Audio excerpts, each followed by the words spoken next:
आप देख रहे हैं मिड कैप मंत्रा और बाजार का मूड आज बेहतर है। विदेशी बाजारों से जो क्यूज थे वो भी बेहतर थे और जो पिछले 2-3 सेशंस में हमने प्रेशर देखा था उसके बाद एक रिकवरी मार्केट में आती हुई दिखाई दी है। निफ्टी 18,400 की दहलीज पर आ चुका है।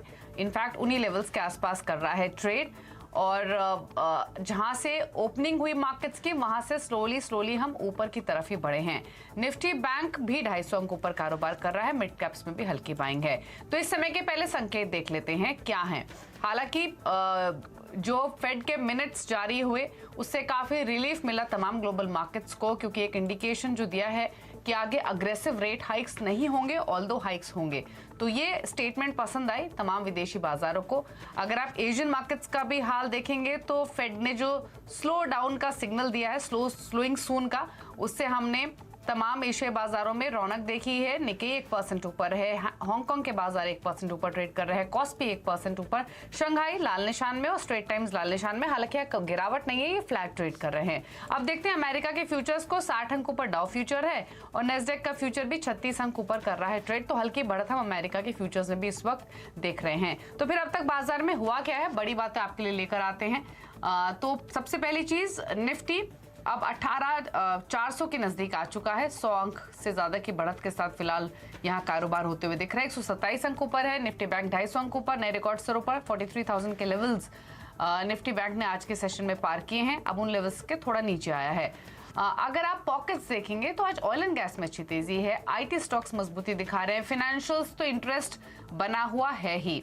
मेटल, रियल्टी, टेलीकॉम ये पॉकेट्स है जो थोड़े प्रेशर में हैं। अगर मिड कैप स्मॉल कैप पे जाएंगे तो fertiliser stocks, PSU bank stocks, PSU shares यहां तेजी रुकने का नाम नहीं ले रही है। शुगर स्टॉक्स में भी आज एक बाइंग देखने को मिली है। तो स्टॉक्स पर तो आएंगे, पहले बात कर लेते हैं ट्रेडिंग स्ट्रैटेजीज की। निफ्टी बैंक निफ्टी और स्टॉक्स पर हमारे साथ 5paisa.com के ट्रेडिंग स्ट्रैटेजिस्ट रुचित जैन मौजूद है। रुचित नमस्कार, स्वागत है आपका। तो पहले तो बताइए, संकेत ठीक ठाक है। अमेरिका के फ्यूचर्स भी हल्की बढ़त दिखा रहे हैं। निफ्टी 18,400 के दहलीज पर ही ट्रेड कर रहा है फिलहाल। रिमेनिंग सेशन के लिए क्या टारगेट्स आपके और कोई ट्रेड इनिशिएट करना चाहिए इंडेक्स पर या नहीं? नमस्ते दीपाली। अगर हम देखें तो through out the November series तो देखें तो नवंबर सीरीज की शुरुआत इनफैक्ट एक अच्छे पॉजिटिव पोजीशंस के साथ में हुई थी लॉन्ग पोजीशन से, और जो पहला हाफ था नवंबर सीरीज में उसमें लॉन्ग पोजीशंस बनी थी दोनों ही Nifty as well as bank Nifty index में। सेकेंड हाफ में यानी कि थर्ड और फोर्थ वीक में मोर एक कंसोलिडेशन मार्केट में देखा गया, लेकिन कोई शॉर्ट फॉर्मेशन नहीं हुई और प्रीवियस लॉन्ग्स अभी भी इंटैक्ट थी। और अभी जो हम मोमेंटम आज के सेशन में देख रहे हैं, पहले 18,300 का लेवल आज सुबह क्रॉस हुआ, पुट राइटिंग की पोजीशंस काफी बड़ी, और जो हम दिसंबर फ्यूचर्स के प्रीमियम्स भी देख रहे हैं, ये क्लियर इंडिकेशन है कि जो ट्रेडर्स है वो ज्यादा प्रीमियम्स देखे भी पोजीशंस रोल ओवर कर रहे हैं। तो पूरी नवंबर सीरीज ही काफी अच्छी रही है। तो फिलहाल तो यहाँ पे कोई रिवर्सल्स के संकेत नहीं है, और जब तक कि 18,100 18,200 की रेंज जो अभी क्रूशियल सपोर्ट रेंज बन गई ये इंटैक्ट है, तब तक आपको कोई भी इंटरमीडिएट डिक्लाइंस दिखेगी तो नीचे आपको बाइंग इंटरेस्ट मार्केट में आते हुए दिखेगा। तो करंट लेवल्स पे तो ऑलरेडी मार्केट आज चल चुका है, लेकिन मैं दिसंबर सीरीज के लिए ये कहूंगा कि कोई भी डिक्लाइन आता है तो जब तक 18,100 के लेवल्स इंटैक्ट है तब तक बाउंड डिप्स की स्ट्रेटेजी रखे। मे बी 18,340 330 ये रेंज अगर फिर से देखने मिलती है तो वहां पे उस रेंज के आसपास खरीदारी इंडेक्स में की जा सकती है। ओके, और स्टॉक स्पेसिफिक आइडियाज क्या हैं आपके? स्टॉक स्पेसिफिक आप देख रहे हैं कि मिड कैप स्पेस में अभी भी ज्यादा पार्टिसिपेशन नहीं हो रहा है, और जो सितंबर के हाईज मिड कैप में बने थे उससे भी हम काफी नीचे लेवल्स पे ट्रेड कर रहे हैं, और जो मार्केट को ऊपर लेके जा रहा है वो चुनिंदा लार्ज कैप स्टॉक्स है। तो ऑल्दो ये शो में हम जनरली मिड कैप्स रेकमेंड कर रहे हैं, बट आज मैं लार्ज कैप के साथ ही रहूंगा, क्योंकि जहां पे मोमेंटम है ट्रेड वहीं पे करने चाहिए। टेक महिंद्रा मेरा पिक रहेगा जहां पे मैं खरीदारी की सलाह दूंगा, और यहाँ पे हमें लग रहा है कि एक अच्छे कंसोलिडेशन का ब्रेकआउट आज के तत्पर है टेक महिंद्रा। तो 1045 का स्टॉप लॉस रखे और टेक महिंद्रा करंट लेवल्स पे खरीदारी करे 1110 1120 तक के टारगेट रेंज के लिए। और गेल मेरा दूसरा स्टॉक रहेगा जहाँ पे खरीदारी की सलाह है। एक पीएसयू स्टॉक्स में तो अलग ही मोमेंटम बना हुआ है, जिसमें गेल में आज अच्छे कंसोलिडेशन का ब्रेकआउट है। 200 ईएमए को भी ये स्टॉक ने पार किया है, तो यहाँ पे भी एक पॉजिटिव मूव एक्सपेक्ट कर रहे हैं। 90 के नीचे स्टॉप लॉस रख के या 90 के नीचे स्टॉप लॉस रख के गेल में 95 तक के टारगेट्स के लिए खरीदारी कर सकते हैं। ओके, चलिए, तो ये स्ट्रैटेजी है आपके लिए स्टॉक स्पेसिफिक। गेल में एक ट्रेड आप तेजी की तरफ ले सकते हैं, 92 पर कर रहा है ट्रेड 1.5% की बढ़त के साथ। यहाँ आप एक खरीदारी की पोजीशन इनिशिएट कर सकते हैं। दूसरा है टेक महिंद्रा, दिन के ऊपरी सिरों पर कर रहा है कारोबार 2% की मजबूती के साथ 1064, लेकिन डे हाई पर काफी स्ट्रॉन्ग मूव टेक महिंद्रा में। आईटी स्टॉक्स तो एक अच्छी परफॉर्मेंस दिखाई रहे हैं।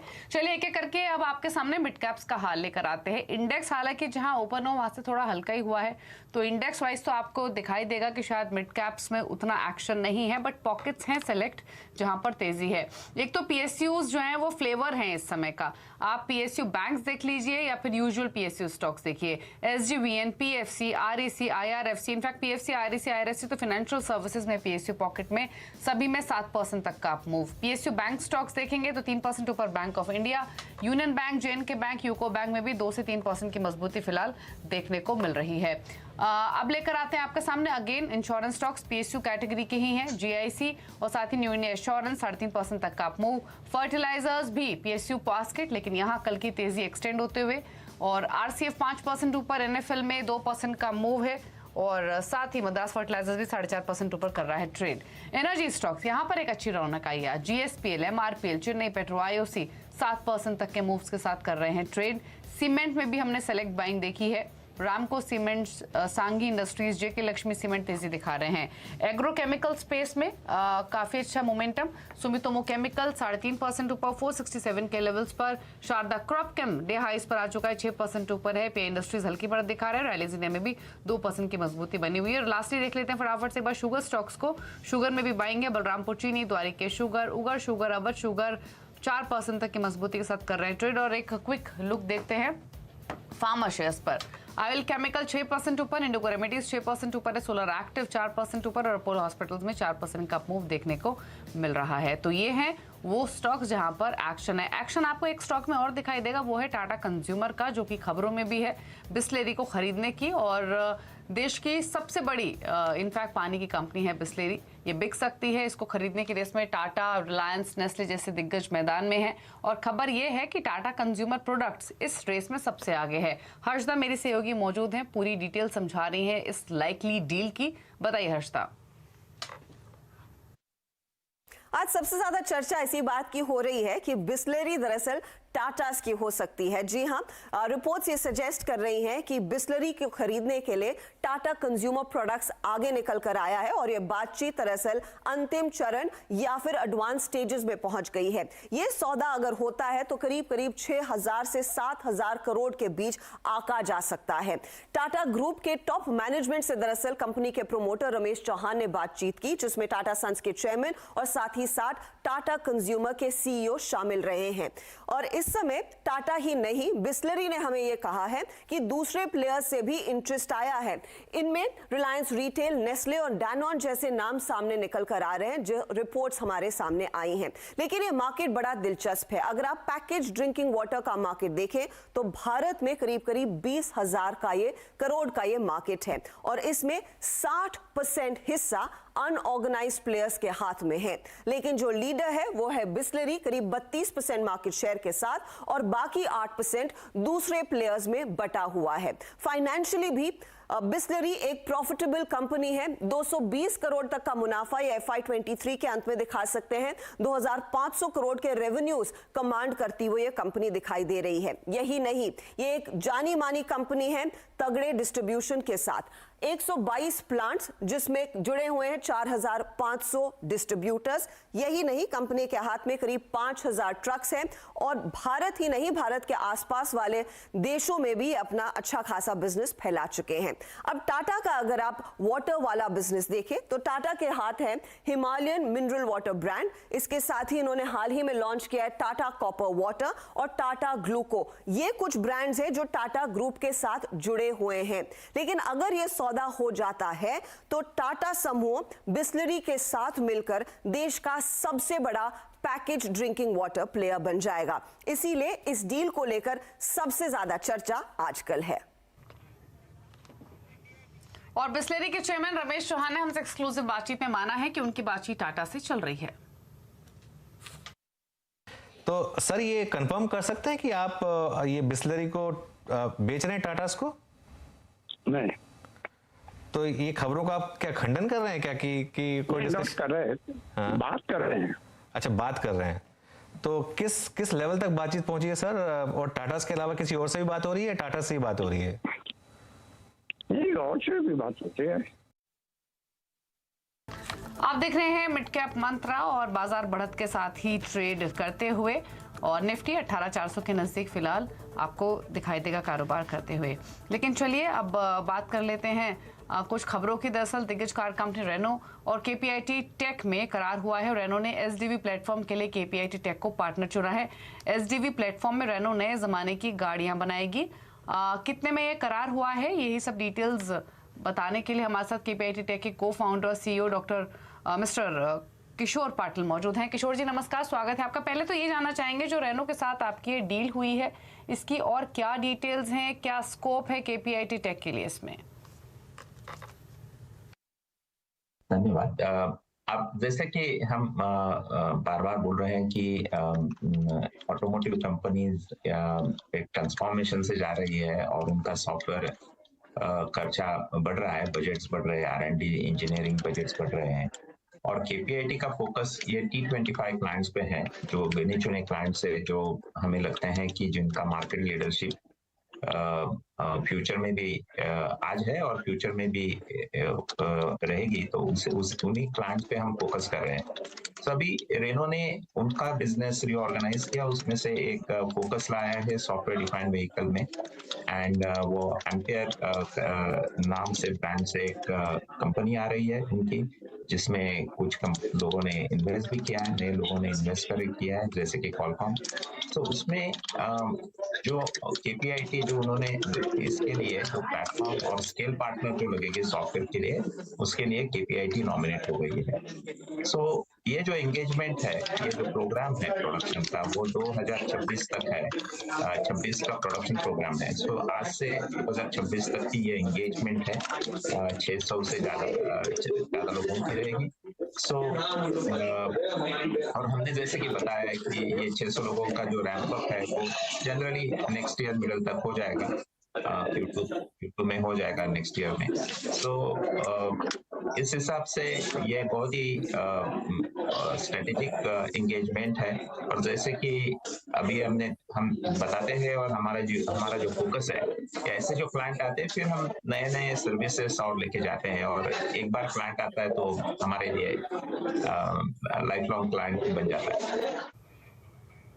ओके, तो ये 2026 तक का करार है। सॉफ्टवेयर कंपनी बनाएगी रेनो के लिए, और इसका स्कोप ये है कि काफ़ी सारी चीज़ें होती हैं जिसमें सॉफ्टवेयर का इस्तेमाल होता है, लेकिन इस पर्टिकुलर सॉफ्टवेयर का ADAS यानी advance driver assistant system, chases, body electronics, इनमें इनका इस्तेमाल होगा। चलिए, ये तो अच्छी बात है किशोर जी, लेकिन एक चीज़ और समझना चाहेंगे। अब मान के चलें कि और भी ऑटो OEMs के साथ आप इस अपॉर्चुनिटी को एक्सप्लोर करने की कोशिश करेंगे EV ट्रांसफॉर्मेशन सेगमेंट में?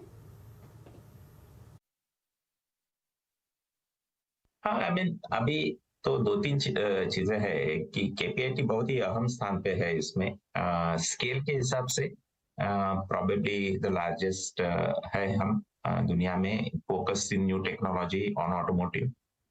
सेकेंडली हमारा एक्सपर्टीज बहुत ब्रॉड बेस्ड है, डेप्थ भी है। ये दूसरी चीज है, और उसी के कारण, और हमारी जो स्ट्रैटेजी है अभी इस साल में अगर हमने देखे तो हमने बहुत सारे क्लाइंट के लिए 20 साल की रिलेशनशिप पूरी की है। जैसे कि हमारा पहला क्लाइंट था कमेंस, उसके 20 साल हम काम कर रहे हैं। सो इसमें हमारी कोशिश तो ऐसी ही रहती है, और हम उसमें सक्सेसफुल रह गए कि एक बार क्लाइंट आ जाए तो हम उसके साथ नए काम पे, प्रोजेक्ट्स पे काम करें। तो अभी पहले लोग प्रोजेक्ट पे काम करते थे, प्लेटफॉर्म पे काम कर रहे हैं हम, जिसका मतलब ऐसा है कि वो 4-5 साल तक प्लेटफॉर्म डेवलपमेंट का काम होता है, इंटीग्रेशन का काम होता है, और बाद में ऑफकोर्स मेंटेनेंस और नए डेवलपमेंट का काम आता है। सो इस तरह से हम काम कर रहे हैं इन क्लाइंट्स के साथ। ओके, तो बाकी कुछ ऑटो OEMs के साथ किसी तरीके की कोई बातचीत फिलहाल शुरू हुई है क्या, इसी तरीके के वेंचर के लिए, या फिर कोई और एंगेजमेंट? हमारा फोकस ऐसा है कि हम 25 क्लाइंट के साथ काम करेंगे T25, और उसके बाद हम कुछ क्लाइंट्स जो हमें डिस्ट्रप्टर बोलते हैं उनके साथ काम करेंगे। यही हमारी स्ट्रैटेजी है। सो हम T25 के ऊपर नहीं जाने वाले। अभी ये जो रेनो की पोजीशन है, रेनो जैसा क्लाइंट है, बहुत साल से पुराना क्लाइंट है और जिनका अच्छा ब्रांड है मार्केट में, सो ऐसी बड़ी एंगेजमेंट हो गई तो वो एक हमारी T25 में एंट्री हो गई। अदरवाइज नए नए क्लाइंट लाना ये हमारा बिजनेस मॉडल नहीं है। हमारा मॉडल है जो क्लाइंट है उनके साथ ज्यादा बिजनेस करना। सो जैसे कि मैंने बताया था, हमारी पाइपलाइन बहुत स्ट्रांग है, हमारी एंगेजमेंट स्ट्रांग है, हमारा रिलेशनशिप विद क्लाइंट स्ट्रांग है। और मैंने लास्ट रिजल्ट्स के टाइम बताया था कि हम कपल ऑफ मेगा डील्स है, वो हो सकते हैं, ऐसे बोल नहीं सकते हर एक टाइम, बट ये उसमें से एक है। सो हमें खुशी है कि हम इस जैसे कि आज का एनवायरनमेंट है, लोगों को थोड़ी सी आशंका थी कि इसमें OEMs स्पेंड करेंगे क्या, इतनी बड़ी कमिटमेंट देंगे क्या।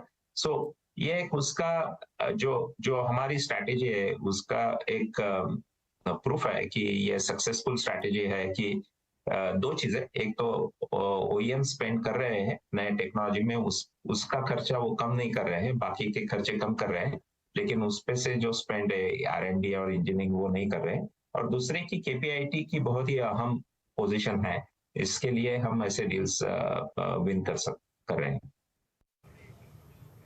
ओके, चलिए शुक्रिया किशोर जी बातचीत करने के लिए CNBC आवाज से। कांग्रेचुलेशंस आपको इस डील के लिए। चलिए आगे बढ़ेंगे और एक बार अब आपके सामने ले आते हैं खिलाड़ी नंबर 1 का अपडेट। इस हफ्ते विघ्नहर्ता इन्वेस्टमेंट सॉल्यूशंस के भोर वार्ष ने, अरविंद कैपिटल मार्केट्स के Ratnesh Goyal, prudent broking services के प्रदीप होचंदानी के बीच मुकाबला हो रहा है और अब तक रिटर्न की स्थिति तो दिखाएंगे ही, साथ ही साथ जो बदलाव हैं पोर्टफोलियो में वो एक बार दिखा देते हैं। रत्नेश गोयल ने एडिशन किया है RCF, टारगेट 150 के हैं, स्टॉप लॉस 108 का, फिलहाल 122.15 पर कर रहा है ट्रेड। तो RCF बाय करें, रत्नेश की कॉल। अब दिखाएं रिटर्न की स्थिति। तो मुनाफे के मीटर में आप देखिए विभोर ने बढ़त जो कल बनाई थी वो मेंटेन है, ऑलमोस्ट 21% के रिटर्न के साथ पहले पायदान पर विभोर, दूसरे नंबर पर रत्नेश गोयल 17% के रिटर्न और प्रदीप होचंदानी का पोर्टफोलियो 13.5% के रिटर्न लैंड कर रहा है, लेकिन लीड कर रहे हैं विभोर वार्ष ने 21% के रिटर्न के साथ। तो ये है खिलाड़ी नंबर 1 का अपडेट और इसी के साथ एक ब्रेक का भी वक्त हो गया। ब्रेक के उस पार आप देखिए न्यूयॉर्क कंपनी, और न्यूयॉर्क कंपनी में SME कॉर्नर में आज हम बात करेंगे बाहेती रिसाइकलिंग के MD बालकृष्ण शाह से। नमस्कार।